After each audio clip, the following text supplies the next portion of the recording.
Cubanos con I-220A en Estados Unidos podrán solicitar residencia permanente amparados en la Ley de Ajuste Cubano.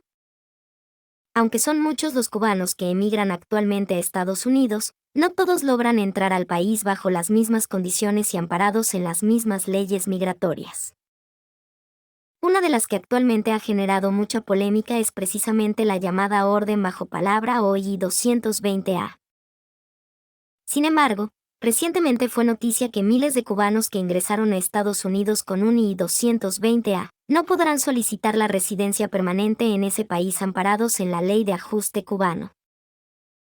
La primera I-220A es un documento que otorga el Servicio de Inmigración y Control de Aduanas, más conocido como Orden de Libertad Bajo Palabra, que indica que el migrante tiene parole condicional para estar en Estados Unidos hasta que finalice su proceso de inmigración siempre que cumpla ciertos requisitos. Con respecto al tema, el lunes la Oficina Ejecutiva de la Junta de Apelaciones de Inmigración, del Departamento de Justicia de Estados Unidos, emitió un fallo a favor de que los cubanos detenidos al llegar a ese territorio por la frontera sur y posteriormente liberados bajo palabra o parole, no califican para una regularización de estatus migratorio en virtud de la Ley de Ajuste Cubano.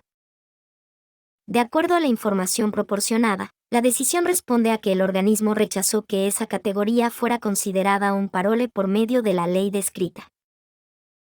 La agencia federal que fiscaliza todas las apelaciones ante tribunales de inmigración concluyó que la libertad bajo palabra no significa lo mismo que la libertad por razones humanitarias, por lo que el documento I-220 que recibieron los cubanos no cumple los requisitos para aplicar a la Ley de Ajuste Cubano. De esta manera, la Junta de Apelaciones impugnó la decisión judicial que fue tomada por un juez de inmigración en el mes de agosto de 2022, la cual otorgaba el beneficio de obtener la residencia permanente por medio de la Ley de Ajuste Cubano a ciudadanos que fueron puestos en libertad condicional.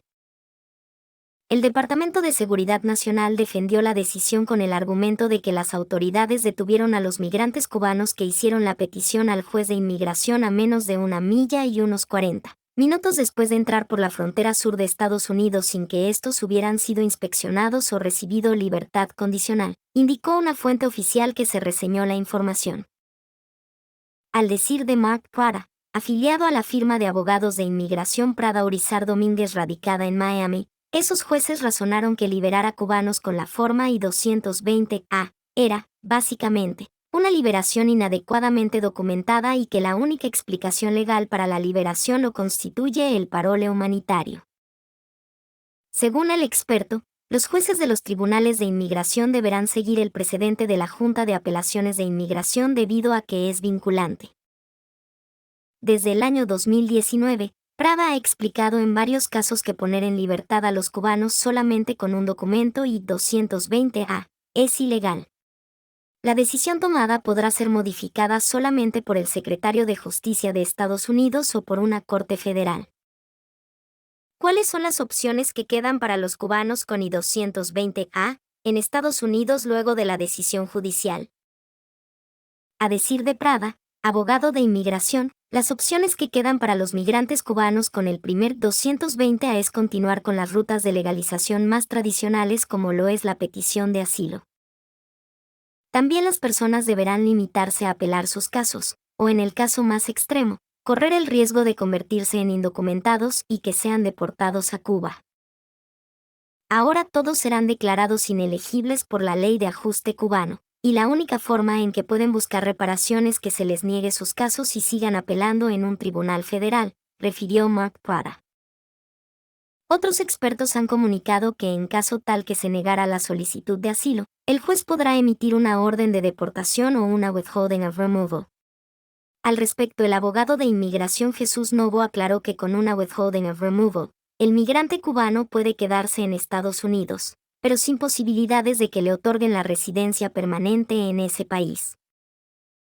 Relacionado con la petición de asilo, el Servicio de Ciudadanía e Inmigración de Estados Unidos hizo un recordatorio a todos los solicitantes de asilo afirmativo que no dominan el idioma inglés, que deben asistir a su entrevista por este concepto con un intérprete. Este requisito reglamentario se retoma a partir del miércoles 13 de septiembre de 2023, pues había sido modificado durante el periodo de la pandemia por la COVID-19, donde se aplicó la modalidad de solicitar los intérpretes telefónicos del propio organismo. De igual manera, si deciden realizar la entrevista en otro idioma que no sea el inglés, también deben llevar un intérprete del que se haya seleccionado para esta actividad. El organismo aclara que, en caso aquellos que necesiten de un intérprete para la comunicación y no lo lleven, o si el intérprete seleccionado no domina el idioma inglés, ello podría considerarse como una incomparecencia a la entrevista. El intérprete que acompaña al solicitante de asilo a la entrevista prevista debe cumplir los siguientes requisitos: dominar el idioma inglés de manera fluida así como el propio idioma del aspirante. Debe contar con una edad superior a los 18 años de edad. El intérprete no debe figurar como su representante autorizado o su abogado. No debe ser un testigo que testifique en su caso. El intérprete no debe ser un trabajador del gobierno de su país de origen o un representante del mismo. Si el solicitante es apátrida, el intérprete no debe ser de su última residencia habitual. Tampoco debe ser una persona que tenga pendiente una solicitud de asilo y no haya sido entrevistado todavía. En la descripción del video dejaremos enlaces al artículo completo por escrito donde encontrará enlaces a sitios oficiales para obtener mayor información. Para más contenido suscríbete a nuestro canal.